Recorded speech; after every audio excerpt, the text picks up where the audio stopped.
berbeda dengan pengetahuan. Silakan bertanya. Siapa? Siapa itu? Siapa? Orang Mesir? Hah?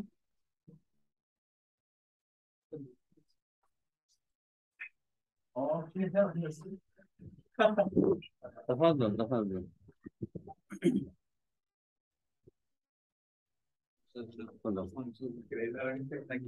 Apa dibuka aja biar gak gerak. Langsung sini aja. Sini aja. Itu nanti kena kipas tuh. Sini kena enak. Ini catatan ya. Ini yang kadang membingungkan sebagian orang. Kehendak Allah itu berbeda dengan perintahnya, berbeda dengan keridhoannya. Oke?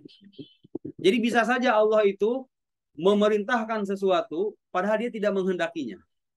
Bisa juga Allah itu menghendaki sesuatu tapi dia tidak meridhoinya. Jadi tidak ada keterkaitan yang bersifat pasti antara kehendak, keridhaan, dan perintah. Oke? Gimana itu ceritanya? Kok bisa dia menghendaki sesuatu tapi kan meridhoinya? Gimana maksudnya? Loh, kalau menghendaki berarti meridhoi dong. Nah, untuk menyelesaikan masalah ini, makanya harus dipahami dulu. Kita pertegas terlebih dulu. Ketika kita katakan Allah menghendaki sesuatu, itu maksudnya apa? Allah mengkhususkan sesuatu itu dengan berbagai kemungkinan yang dimilikinya. Kalau saya bilang sekarang Allah menghendaki keberadaan Nazir di Kairo, itu artinya apa? Maksud dari ungkapan itu apa? Allah mengkhususkan berbagai kemungkinan yang dimiliki oleh Nazir, yang tadinya mungkin ke London, ternyata ke Kairo. Yang tadinya mungkin berangkat 2022, diberangkatkan 2019. Jadi menghendaki itu artinya menghususkan. Sementara merintah apa merintah? Perintah, tolabul fi'li gitu kan? Tolabul fi'li apa namanya? Tolaban jaziman. Memerintah sesuatu ala jihadil istilah. Perintah nggak perlu penjelasan kan? Ketika Allah memerintahkan sesuatu, laksanakan sholat, berimanlah kamu, bekerjalah dan seterusnya, itu kan perintah, ya kan? Meminta untuk mengerjakan sesuatu, itu perintah. Sama atau beda? Menghususkan dengan perintah sama atau beda? Udah beda ya. Sekarang meridoi maksudnya apa meridoi? Meridoi itu artinya menerima dan memberikan pahala.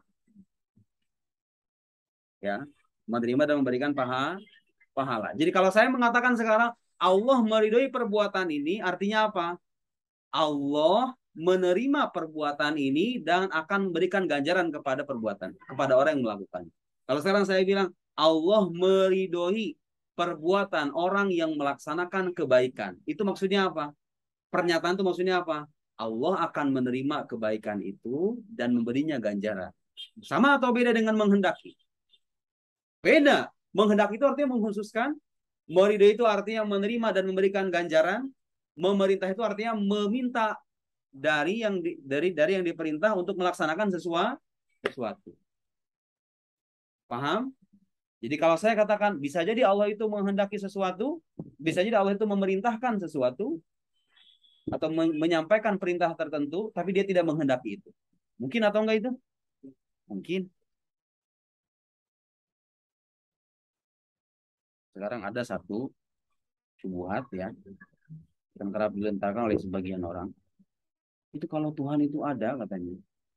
Kenapa sekarang kita melihat adanya berbagai kemungkinan buruk di alam semesta ini? Ada tsunami, ada longsor, ada banjir, ada bayi yang terlantar, ada nenek-nenek yang tidak terurus, ada orang-orang yang sakit lumpuh, ada orang-orang yang mati kelaparan, ada orang-orang yang ada suami yang ditinggalkan istrinya, ada istri yang diselingkuhi oleh suaminya, ada jomblo-jomblo yang bertahun-tahun nggak mendapatkan pasangan, padahal dia udah rajin ibadah.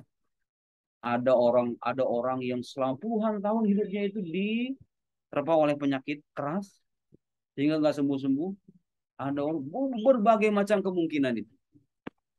Kadang kan orang nanya begitu kan. Itu kalau misalnya dalam diskusi teologi itu sering dikenal dengan istilah teodisi. Istilah teodisi itu maksudnya itu ya, mendiskusikan itu. Bagaimana Anda mengharmonisasikan antara keyakinan bahwa Tuhan itu ada dengan berbagai keburukan yang kita saksikan di alam semesta ini. Ada orang tabrakan, Ada orang kena musibah, musibahnya parah lagi. Kok bisa ya? Katanya Tuhan itu kan maha pengasih, maha penyayang. Katanya Tuhan tuh maha adil. Kok bisa ada orang yang rajin ibadah tapi dia melarat, benar-benar melarat. Sama istrinya diselingkuhin. Atau misalnya kebalikannya gitu ya. Berbagai kemungkinan buruk itu. Kalau Anda paham sekarang dan ketentuan yang tadi saya sebut, bahwa, perhatikan. Sekarang kalau misalnya terjadi suatu musibah ya. Anggaplah ada orang, misalnya bayi yang terlantar. Bayi yang terlantar dan tidak terurus oleh orang tuanya. Kemudian orang bertanya, itu kalau Tuhan tuh ada, kenapa dia tidak menyelamatkan? Itu ada orang-orang yang menanyakan kayak gitu. Kalau Tuhan tuh peduli dengan hamba-hambanya, kenapa harus ada orang-orang miskin dan mati kelaparan? Karena kalau Tuhan tuh peduli dengan orang-orang yang menyembahnya, kenapa orang Palestina itu sampai sekarang masih terjajah, tidak diberdekakan saja dari orang-orang Israel itu? Kenapa orang itu nggak dihancurkan begitu aja? Kan gampang saja bagi Tuhan. Kenapa harus terjadi begini dan seterusnya? Nah, sekarang paham nggak dengan kalau antum paham tadi dengan penjelasan saya di awal bahwa kalau ada berbagai kemungkinan yang tadinya setara, tiba-tiba terberatkan salah satunya, harus ada sebab. Iya kan? Dan sebab itu kita yakini sebagai zat yang maha mutlak kehendaknya, Allah Subhanahu wa taala. Allah lah yang menyebabkan atau menghususkan berbagai kemungkinan yang tadinya beragam. Ya kan? Sekarang kita lihat.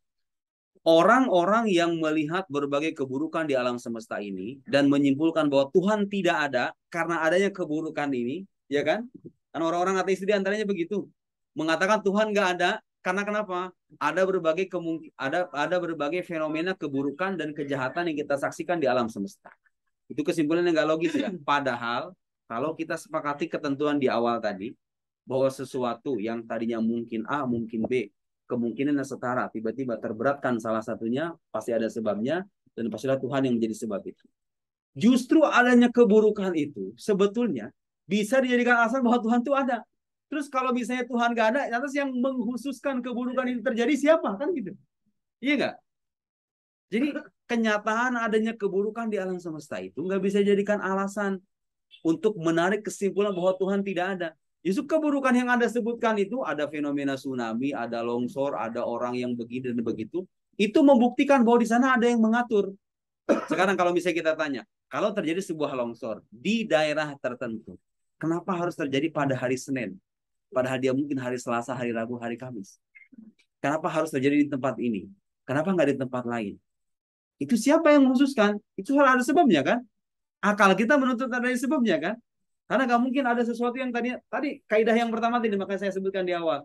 Nggak mungkin ada sesuatu yang tadinya punya kemungkinan yang setara, bisa di ini, bisa di sini, bisa di sini, kemungkinan ini, kemungkinan ini, tiba-tiba terkhususkan tanpa ada sebabnya. Jadi kenyataan ada longsor, tsunami dan berbagai keburukan itu membuktikan bahwa di sana ada yang mengkhususkan kemungkinan itu, ada yang menghendaki itu terjadi. Jadi kenyataan adanya keburukan itu gak menafikan keberadaan Tuhan, justru dia menguatkan keberadaan Tuhan. Ya kan? Hanya saja sekarang bagaimana Anda membuktikan bahwa Tuhan itu maha baik dengan adanya keburukan itu. Oke, sepakat misalnya sekarang itu Tuhan yang mengadakan, Tuhan yang menciptakan itu. Tapi bagaimana Anda mengatakan bahwa Tuhan itu maha baik sementara ada keburukan di alam semesta ini? Bagaimana itu jawabnya? Oh, berdasarkan pemaksaan. Maksudnya? Patokan keadilan Allah itu enggak. Dulu kan pernah saya jawab, adanya keburukan di alam semesta itu. Kayak ada bayi yang terlantar misalnya. Kok Allah tega? Misalnya kan ada orang nanya begitu. Oh, Tuhan tega ya, kalau Tuhan maha adil, maha pengasih, itu bayi kenapa dibiarin? Itu bayi kenapa sekarang jadi ada di tangan para pengemis yang menggunakan bayi-bayi itu supaya mendapatkan uang? Karena mereka nggak bersalah dan nggak berdosa. Itu kenapa harus begitu? Satu, kita katakan bahwa kenyataan itu gak menafikan keberadaan Tuhan ya. Jadi gak masuk akal kalau ada orang bilang Tuhan gak ada gara-gara ada ini. Enggak. Ya kan? Sekarang tinggal tugas selanjutnya adalah bagaimana kita mendamaikan keyakinan Tuhan itu maha baik, maha pengasih, maha penyayang dengan adanya keburukan tadi.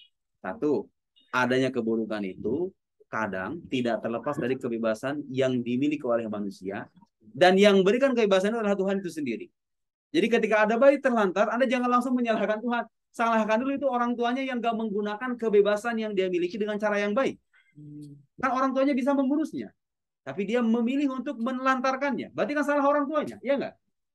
Kemudian kan orang tuanya berada dalam kemiskinan. Sehingga dengan begitu dia melemparkan bayinya begitu aja, membuang bayinya begitu aja. Lah sekarang kita tanya, orang tuh bisa miskin sebabnya apa coba? Bisa jadi imam dia nggak mau berusaha, ya nggak? Bisa jadi ibadahnya kurang. Salah siapa yang ibadahnya? Salah dia sendiri.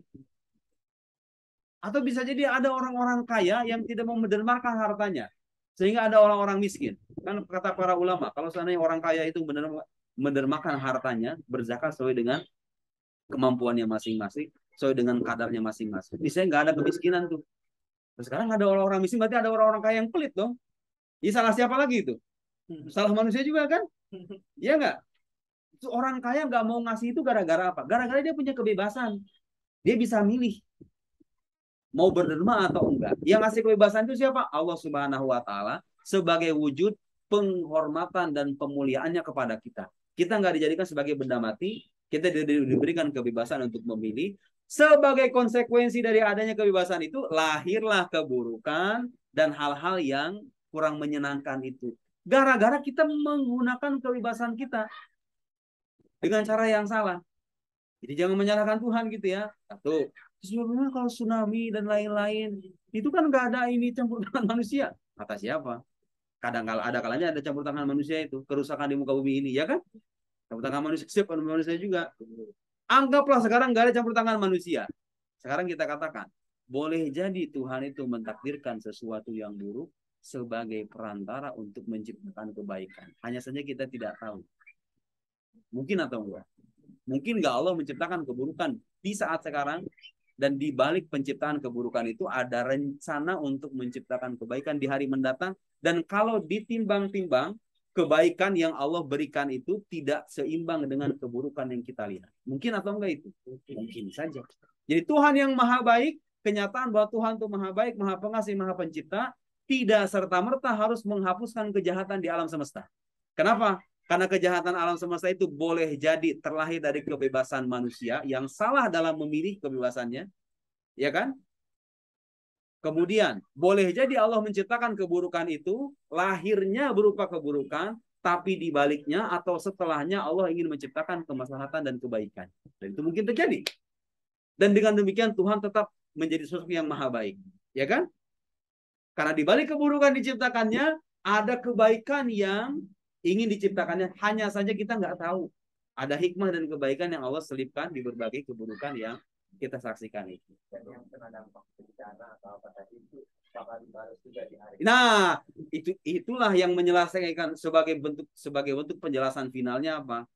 Andai kata sekarang misalnya orang itu tidak mendapatkan balasannya, agama menjanjikan adanya hari akhirat dan orang-orang yang mendapatkan bencana, musibah, kejahatan di alam semesta sekarang ini, dia akan mendapatkan balasan baiknya di kemudian hari. Dan dengan demikian, kenyataan bahwa ada keburukan di alam semesta bukan atau tidak bisa dijadikan alasan untuk menyebutkan bahwa Tuhan itu tidak baik. Ya kan? Kecuali kalau seandainya ada keburukan dan tidak ada kebaikan sama sekali. Dan itu nggak ada. Tidak ada di dunia ini keburukan yang murni 100% itu nggak ada. Hatta orang sakit sekalipun. Coba sekarang saya tanya, orang sakit itu bagi orang yang mendapatkan penyakit itu keburukan bagi dirinya, iya nggak? Bagi dokter, baikan kan? Manfaat kan? Dia dapat untung kan? Iya nggak?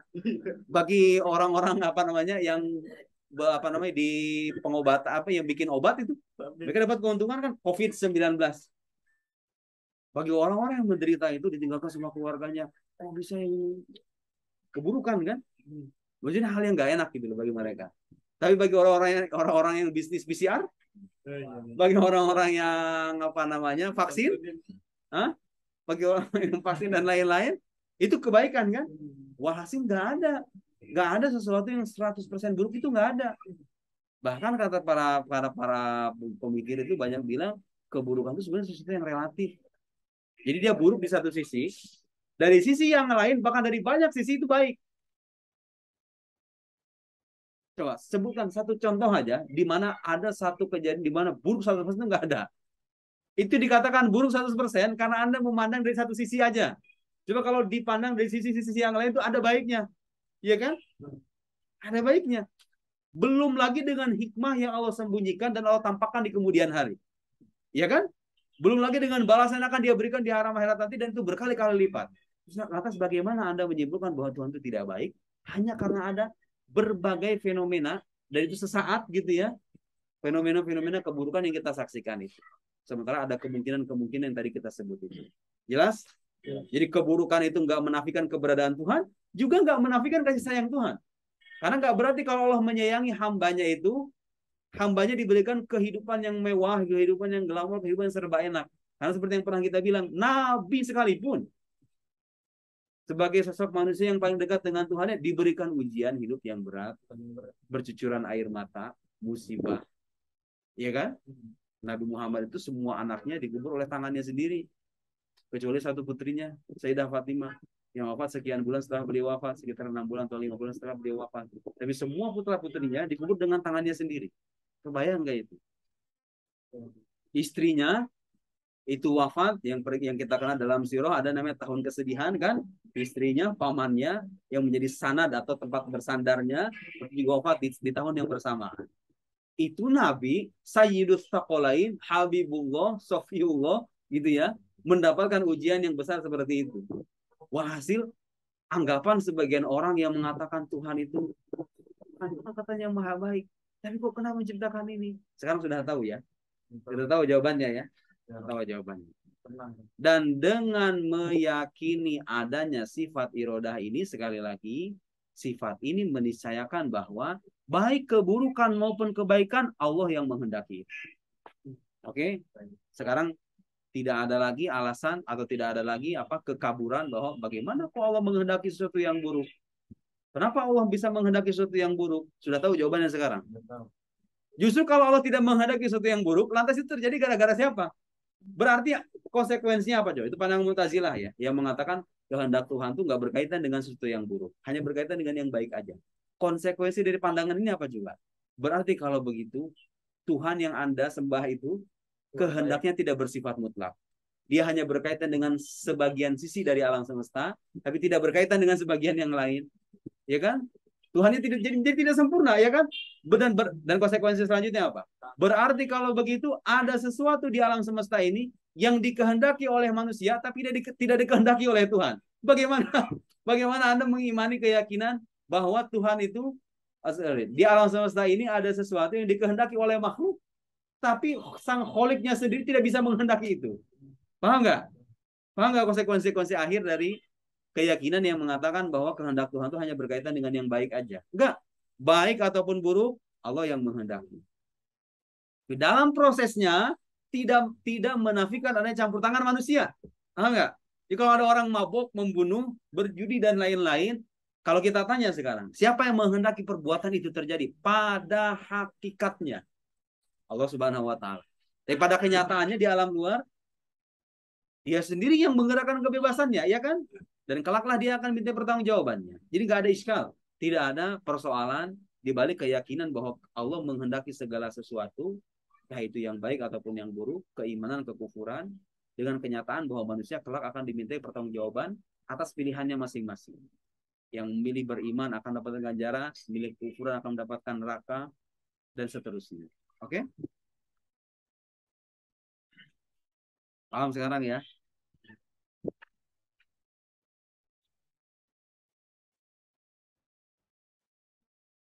Walau lam yakun muridan lam yakun syai'un min hal. Mana tadi itu? Oh ya, kita kembali pada perbedaan antara apa tadi? Berkehendak, meridoi, dan memerintah. Kita katakan itu beda. Faqad yurid, terkadang Allah itu menghendaki wa ya'mur wa yardu. Terkadang Allah menghendaki memerintah dan meridoi. Kalau antum sayangnya kalau kita terjemahkan ke dalam bahasa Indonesia, orang Indonesia itu terkadang kalau menyebut kata menghendaki itu sama dengan meridoi, ya kan? Iya enggak?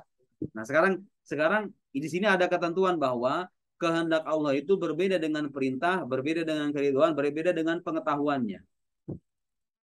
Sekarang untuk menyelesaikan iskal atau persoalan ini, kita harus pahami dulu istilah-istilahnya. Kalau saya katakan menghendaki, Allah menghendaki itu artinya apa? Menghususkan. Kalau Allah memerintah itu artinya apa? Allah meminta kepada yang diperintah untuk mengerjakan sesuatu, ya kan? Kalau Allah mengetahui itu artinya Allah menyingkap pengetahuannya, menyingkap segala sesuatu yang terjadi. Menyingkap segala sesuatu yang terjadi. Kalau Allah meridhoi apa artinya? Allah menerima dan akan memberikan ganjaran. Oke? Faqad yurid. Terkadang Allah menghendaki wa ya'mur dan memerintah, wa yarda dan meridhoi. Contohnya seperti apa? Kaimanu man alimallahu imanahu. Seperti imannya orang yang Allah sudah tahu bahwa dia itu akan beriman. Misla Abi Bakar, contohnya seperti Abu Bakar. Allah pertama gini, Abu Bakar beriman. Coba sekarang kita tanya, berimannya Abu Bakar, kan bisa saja Sayyidina Abu Bakar itu menjadi orang kafir. Kemungkinan setara kan? Yang mengkhususkan itu siapa? Allah. Berarti Allah menghendaki iman Abu Bakar atau enggak? Allah menghendaki. Tadi kita katakan kalau meridhoi itu apa artinya? Menerima dan memberikan ganja. Berarti Allah meridhoi atau enggak? Meridhoi.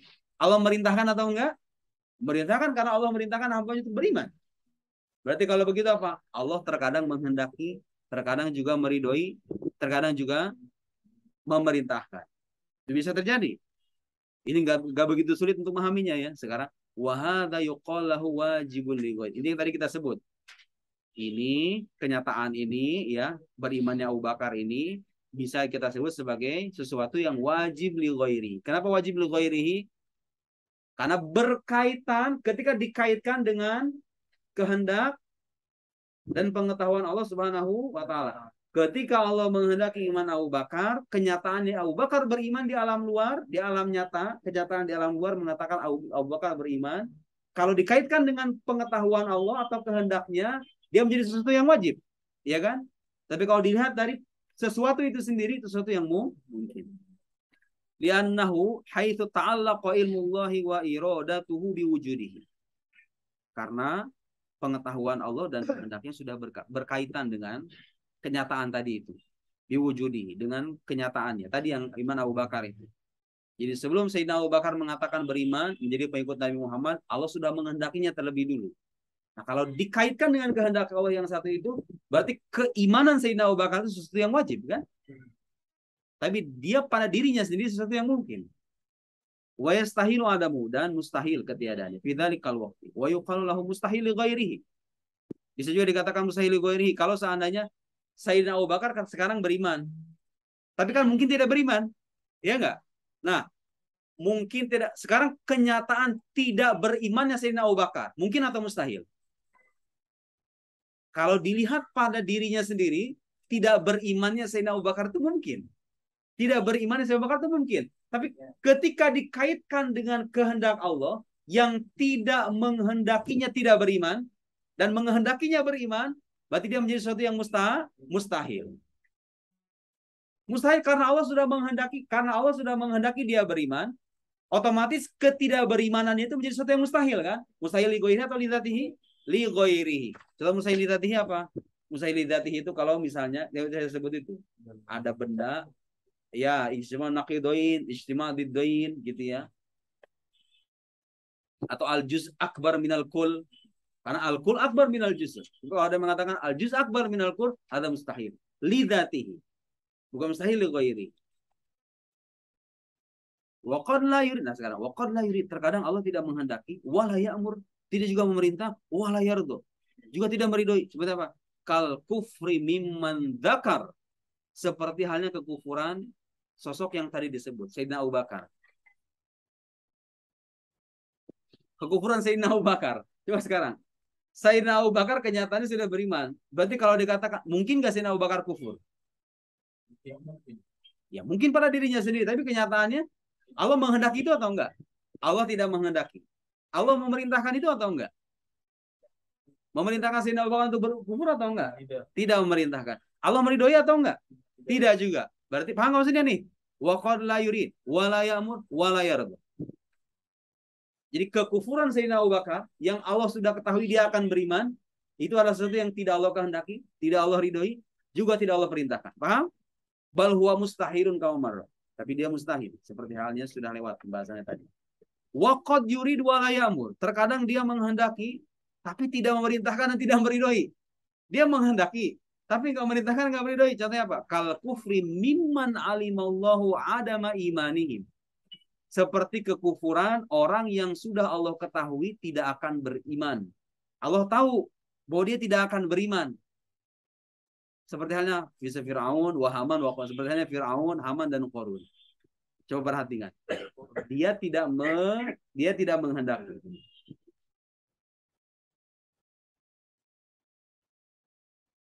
Dia tidak menghendaki. Dia menghendaki apa? Dia menghendaki. Coba, Fir'aun kufur. Dia bisa kufur itu, coba sekali lagi. Segala kemungkinan yang tadinya setara, manakala terberatkan dan terkuatkan, berarti ada sebabnya. Itu kaidah harus kita sepakati dulu. Ketika Fir'aun memutuskan dirinya kufur, memang pada kenyataan lahirnya, kekufuran itu dia pilih sendiri kan. Tapi kalau kita bicara secara hakikat, yang menghendaki dia kufur itu siapa? Allah Subhanahu wa Ta'ala. Dan sekali lagi ya, jangan sampai ada pertanyaan, kok bisa Allah menghendaki Fir'aun kufur? Tapi kenapa Fir'aun sendiri yang nanti akan dimintai pertanggungjawaban? Karena sekali lagi, pada kenyataan lahirnya di alam luar, dalam kenyataannya, ketika seseorang memutuskan menjadi orang kafir, dia bisa memilih itu. Dia punya kebebasan untuk memilih. Bisa kufur, bisa enggak. Dia bisa milih itu. Apa? Meskipun pas lahir dia udah kafir, tetap masih bisa berusaha. Ya, karena dia punya akal. Dia diberikan, bahkan kan begini, sekarang kalau misalnya ada orang non-muslim, sejak lahir, kan dia nggak pernah minta sama Tuhan diciptakan sebagai non-muslim nih. Terus kalau ada orang nanya begitu tuh, saya ini sejak kecil diciptakan di lingkungan orang-orang Kristen.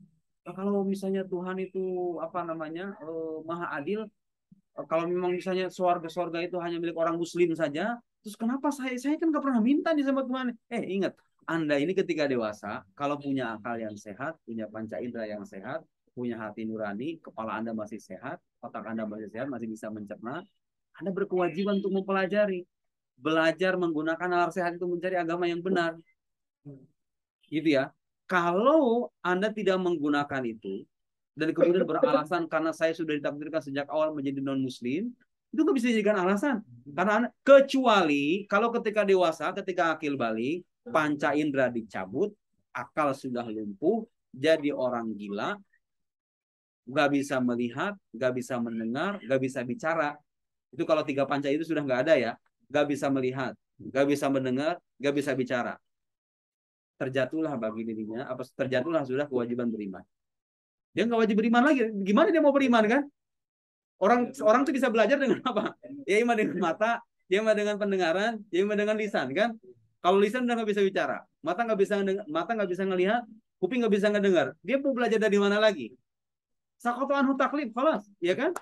Dia nggak bisa nggak. Kalaupun dia tidak beriman, Tuhan tidak akan menjadikan dia sebagai orang-orang yang diabadikan di neraka, ya kan? Bahkan seperti yang pernah saya bilang dulu, kalau ada orang non-muslim, kemudian dia mencari kebenaran ketika dia dewasa, dengan penuh kejujuran dan ketulusan, di pertengahan jalan dia meninggal, sebelum memeluk Islam dan mengucapkan 2 kalimat syahadat, itu menurut pendapat ulama, itu tidak termasuk orang kafir yang mukhallad finnar, yang diabadikan di neraka. Siapa orang kafir yang diabadikan di neraka itu? Orang yang panca inderanya sehat, akalnya sehat, nuraninya masih berfungsi, gitu ya. Sudah sampai kepadanya kebenaran dengan cara yang benar, dia mengingkari dengan penuh kesombongan.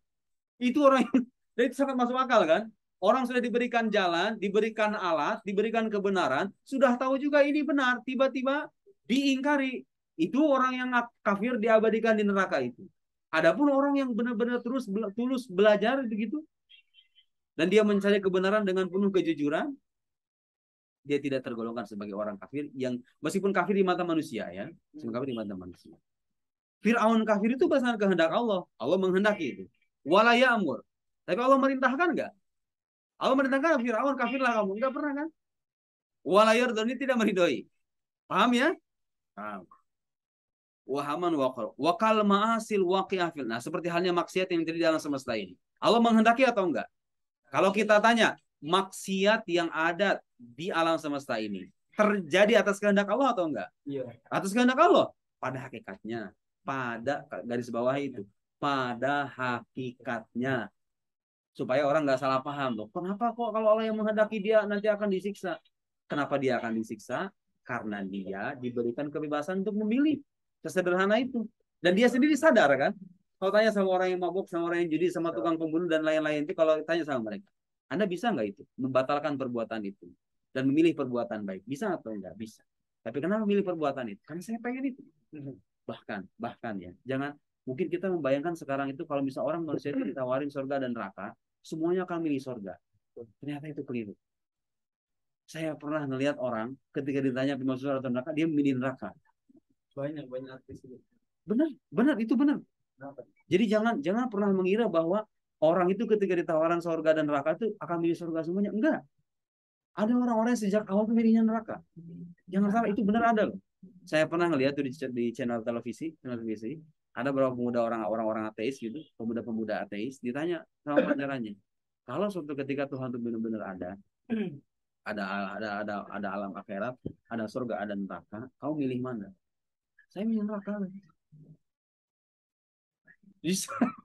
jangan dikira ya itulah keadilan Allah, yang pengen neraka dikasih neraka, yang pengen surga dikasih surga, udah selesai kan. Jadi jangan pernah ada anggapan kok Tuhan tuh nggak adil, katanya kan katanya dia menghendaki itu orang berbuat maksiat, kenapa dia nanti akan disiksa? Dia yang pengen begitu. Dia yang pengen itu kan. Secara lahir dia yang pengen itu, bahkan mungkin batinnya kalau kita tanya pengen neraka apa enggak? Mungkin dia pengen, kecuali yang beriman ya. Yang beriman. Kalau orang beriman kan ketika maksiat masih ada rintihan batinnya itu. Rintihan untuk kembali. Kadang ada perasaan di mana dia sendiri itu kurang menikmati ini.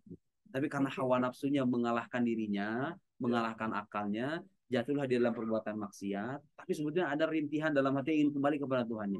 Itu orang-orang yang beriman tuh begitu. Itu namanya nafsul lawamah kan kalau kata para ulama, nafsu yang mencela dirinya sendiri. Ketika berbuat maksiat, kalau orang beriman yang punya nafsul lawamah itu gak menikmati kejadian perbuatan maksiat itu. Setelah terjadinya maksiat.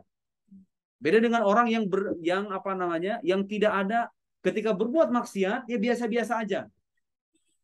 Itu kan orang-orang orang-orang beriman dengan level yang rendah. Kalau orang-orang beriman dengan level nafsu yang lebih tinggi dari itu, ketika selesai berbuat maksiat, dia ada perasaan ingin kembali kepada Tuhan, bertaubat, merasa dirinya salah, kembali kepada Tuhannya, ya kan?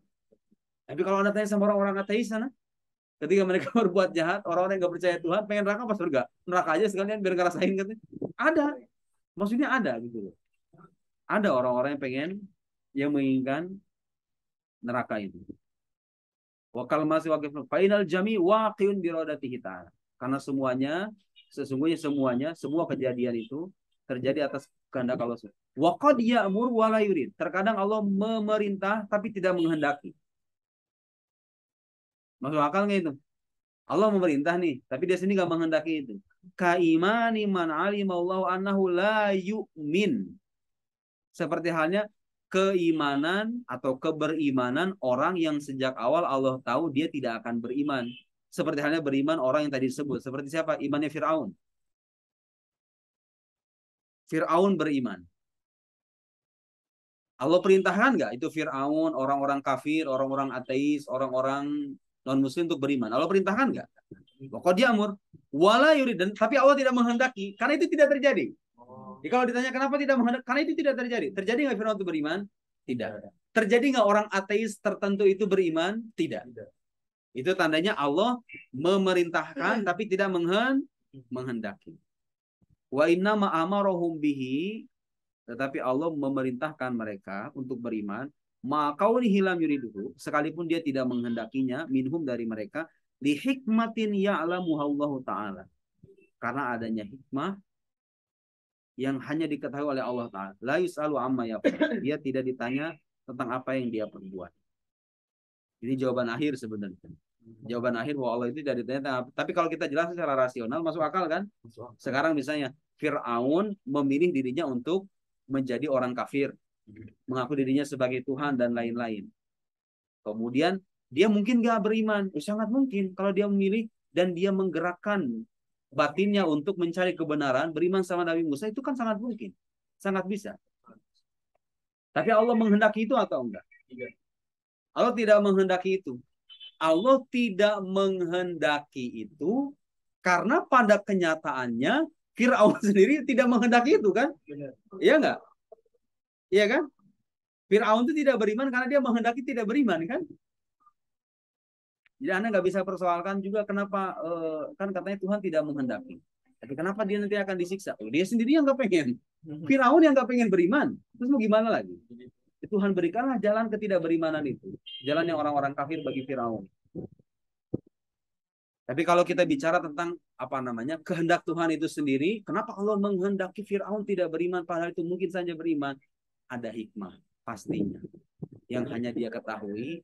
Dan pada akhirnya Tuhan yang maha mutlak kekuasaannya itu tidak layak dipertanyakan tentang apa yang dia perbuat. Yang layak dipertanyakan, kenapa kau melakukan ini, kenapa kau melakukan ini, itu hanyalah orang-orang yang dimiliki dan dikuasai, bukan yang menguasai dan memiliki. Di sosok yang menguasai dan memiliki tidak layak dipertanyakan oleh sosok yang dimiliki dan dikuasai. Bagaimana mungkin Anda mempertanyakan perbuatan sosok yang memiliki diri Anda sendiri, memiliki alam semesta, kemudian memunculkan kesan tidak adil, zalim dan lain-lain, sementara dia adalah pemilik bagi segala sesuatu. Kecuali kalau saya mempertanyakan, kenapa Anda melakukan ini? Kenapa Anda melakukan ini? Dan saya tahu itu perbuatan jahat. Dan dia layak dipertanyakan seperti itu. Dan dia layak dimintai pertanggungjawaban. Itu sah pertanyaan begitu. Tapi ketika Anda ajukan pertanyaan ini kepada sosok yang menguasai dan memiliki segala sesuatu, adalah yukbal. Ya kan? Wala yukbal. Masuk akal. Fal aqsamu arba. Di bagian ada 4 tadi itu ya. Waridho lazimun lil amr. Nah, adapun keridoan itu menyertai perintah. Jadi kalau Allah memerintahkan sesuatu, itu sudah pasti Allah meridhoinya. Oke, maksudnya begitu ya. Kalau Allah memerintahkan sesuatu, pasti Allah meridhoinya.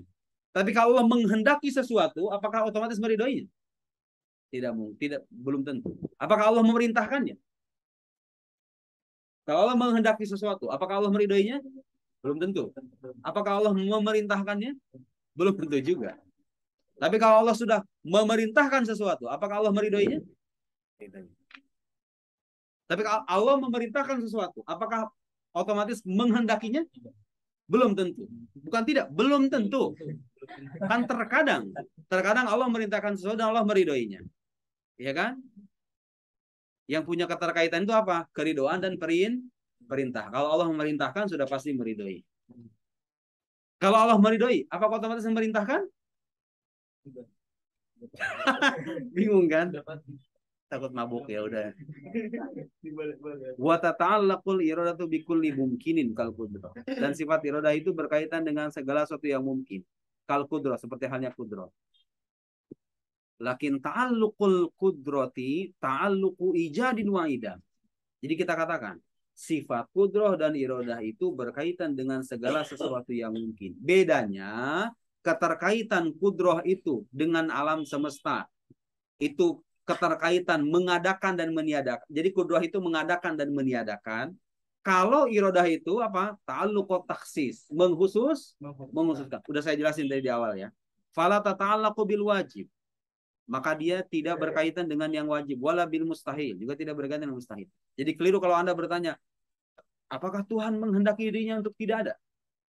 Allah kan katanya maha berkehendak atas segala sesuatu. Apakah dia menghendaki ketiadaan dirinya? Itu pertanyaan keliru. Karena Anda mengaitkan suatu sifat, ya dia mengaitkan suatu sifat yang seharusnya berkaitan dengan yang mungkin dikaitkan dengan yang wajib. Oke. Nah, sesuatu yang wajib tidak menerima keadaan dan ketiadaan. Juga tidak butuh pada penghususan. Kalau dia butuh pada penghususan, berarti dia menjadi mungkin, kan? Paham nggak? Juga halnya yang mustahil. Yang mustahil tidak perlu penghususan. Karena kalau dia menjadi butuh penghususan, berarti dia menjadi sesuatu yang mungkin. Wasyamilal mumkinu al khair wa syarr. Dan sesuatu yang mungkin itu mencakup yang buruk dan yang baik. Sudah kita jelaskan ya, bahwa kehendak Allah berkaitan dengan yang buruk juga yang baik. Karena semuanya mungkin. Semuanya mungkin. Falaya qawfil kaun, tidak terjadi di alam semesta ini syai'un, sesuatu pun min khairin aw syarrin, baik itu sesuatu yang baik ataupun yang buruk, illa bi iradatihi, kecuali dengan kehendaknya. Jadi keyakinan kita sebagai penganut ajaran Ahlus Sunnah wal Jamaah mengatakan bahwa baik itu kejadian yang baik itu kejadian yang buruk, baik itu keimanan, kekufuran, maksiat, taat, semuanya hanya terjadi dengan adanya kehendak Allah Subhanahu wa taala. Idh la yasih ayyaqau fil kaun syai'un qahran anhu ta'ala. Karena tidak boleh terjadi sesuatu di alam semesta ini, sesuatu yang berada di luar kehendaknya. Karena kenapa? Kenapa itu tidak boleh? Karena kalau terjadi sesuatu di alam semesta ini yang berada di luar kehendaknya, satu, berarti ada sesuatu di alam semesta ini yang dikehendaki oleh hamba, tapi dia tidak dikehendaki oleh yang maha kuasa. Berarti kalau begitu hamba lebih berkuasa daripada Tuhan dong. Iya nggak?